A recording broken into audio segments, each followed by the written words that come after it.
자, 지금 해수에 대해서 배워보고 있는데요. 오늘은 바다에 녹아있는 소금에 대해서 배워보도록 하겠습니다. 바닷물을 떠올리면 보통 짠맛을 여러분이 생각을 많이 하게 될 텐데요. 바닷물을 좀 더 깊이 들여다보면 이렇게 염화나트륨이라는 염화 마그네슘, 황산 마그네슘, 황산 칼슘, 황산 칼륨, 그다음에 기타 물질들까지 이런 아이들이 녹아 있습니다. 그래서 이 녹아 있는 물질을 총 합쳐서 우리는 이제부터 염류라고 부르겠습니다. 자, 그래서 염류의 종류에는 뭐가 있냐 하면 염화나트륨, 염화마그네슘, 황산마그네슘 이렇게 등등 있다고 얘기를 하는데 여기에서 양을 한번 보시면 자, 쭉 양을 보면은 뭐가 제일 많냐면 이 염화나트륨 양이 제일 많은 것을 볼 수 있습니다. 여기 27.2g. 자, 이 27.2g은 바닷물이 총 1000g 이라고 했을 때 이 안에 든 염화나트륨의 양이 27.2g이다. 염화마그네슘의 양은 약 3.8g이다. 이런 의미인데요. 이런 양들을 다 봤을 때 염화나트륨이 가장 많다는 거죠. 여러분, 염화나트륨이 뭐냐면 짠맛을 내는 여러분 소금 있죠. 소금이 화학적으로 얘기했을 때 염화나트륨입니다. 그래서 염화나트륨이 가장 많기 때문에 이제 짠맛이 나기에 되는 거고요.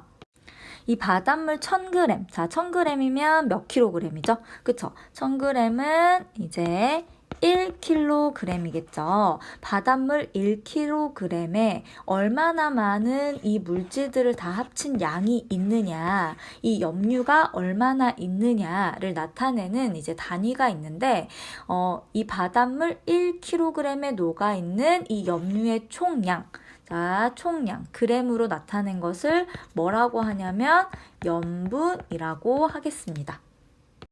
자, 그래서 염분은 바닷물 1kg에 녹아있는 염류의 총량을 g수로 나타낸 것이다. 이렇게 얘기를 하는데요. 이때 단위가 있습니다. 이 단위가 PSU, 자, 소문자로 PSU고요. 이거를 실용염분 단위라고 합니다. 자, 그리고 전 세계 바다의 이제 평균 염분이 있는데 이 평균 염분이 뭐냐면 35 PSU입니다. 자, 그러면 이 평균 염분인 35 PSU의 의미는 뭐냐면 바닷물 1kg에 염류가 총 몇 그램 들어있다? 35g이 들어있다. 바닷물 1kg에 염류 35g이 녹아있다. 이것을 의미를 하는데요. 얘를 잘 분석해보면 여러분 바닷물 1kg에 얘가 지금 녹아있는 거잖아요. 그래서 결국에 이 바닷물은 총 그냥 순수한 물 965g에 염류 35g이 더해져서 1kg이 되었다라고 여러분이 해석할 수도 있어야 되겠죠. 그래서 결국에 이 그림으로 보면 바닷물 1kg, 자 35 PSU인 바닷물 1kg의 의미는 물 965g에 염류가 35g 들어있는 값이다. 그리고 이 염류는 염화나트륨, 염화마그네슘, 황산마그네슘, 황산칼슘, 황산칼륨, 그럼 기타 물질들까지 다 합친 총량이 35g이다. 이렇게 이해하시면 되겠습니다. 그리고 플러스 염화나트륨의 양이 제일 많다.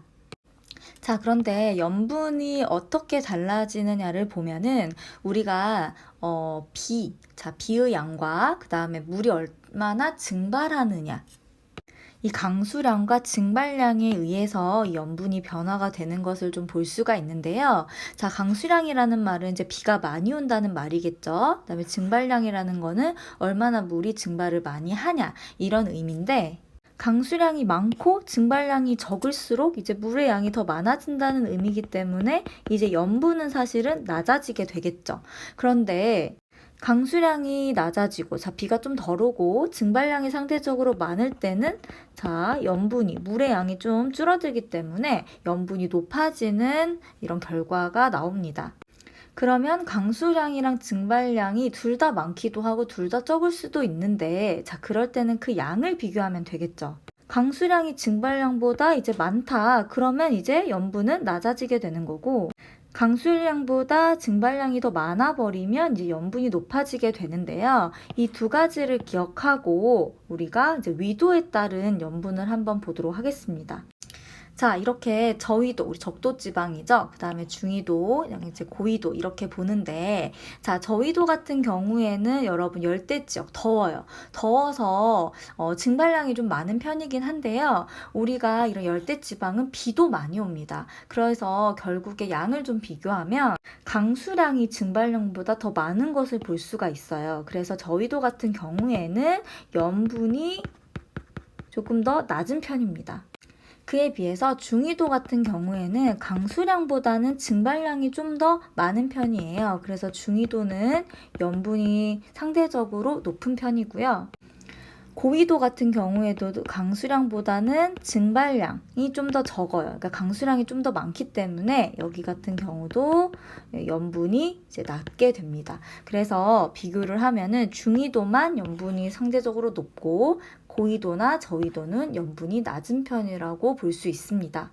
자, 이렇게 염분 같은 경우에는 보시다시피 이제 지역에 따라서 조금 다를 수 있고요. 또 같은 지역이라도 계절에 따라서 비가 많이 오는 또 계절이 있을 수 있잖아요. 그래서 계절에 따라서도 조금 다를 수 있는데 이 녹아있는 이 염분이라는 게 물과 지금 염류가 합쳐진 값이잖아요. 그쵸? 이 염류 사이의 비율은 거의 일정합니다. 그래서 이거를 염분비 일정의 법칙이라고 하는데요. 해수에 녹아있는 이 염류 사이의 비율은 거의 일정하다라는 의미를 가지고 있고요.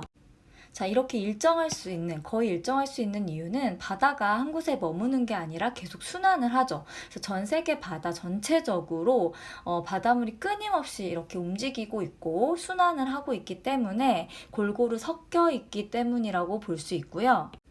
이건 어떤 의미를 가지고 있냐면 여러분이 보시면 자, 이 왼쪽 거랑 오른쪽 거랑 물의 양은 같습니다. 근데 그 안에 들어간 물질들을 보면은 왼쪽 게 더 많은 것을 볼 수가 있죠. 자, 염분이 왼쪽이 좀 더 높다고 이야기할 수 있습니다. 왜냐면 염류의 양이 좀 더 많기 때문이죠. 근데 빨간색 물질과 노란색 물질이 각각 들어있는데요. 얘의 비율을 보면은 빨간색은 여기는 10개, 그 다음에 노란색은 지금 5개가 들어있고요. 오른쪽 같은 경우에는 빨간색은 6개, 노란색은 3개가 들어있습니다. 그럼 빨간색 대 노란색 비율이 결국에 2대1, 2대1 이렇게 된다는 거죠. 우리가 전체적인 양은 많고 적음으로 이야기할 수 있지만 이 들어있는 이 염류 사이의 비율은 2대1로 지금 똑같다는 것을 볼 수가 있죠. 그래서 해수에 녹아있는 염류 사이의 비율은 거의 일정하다라는 염분비 일정의 법칙까지 여러분이 알고 오시면 되겠습니다. 수고하셨습니다.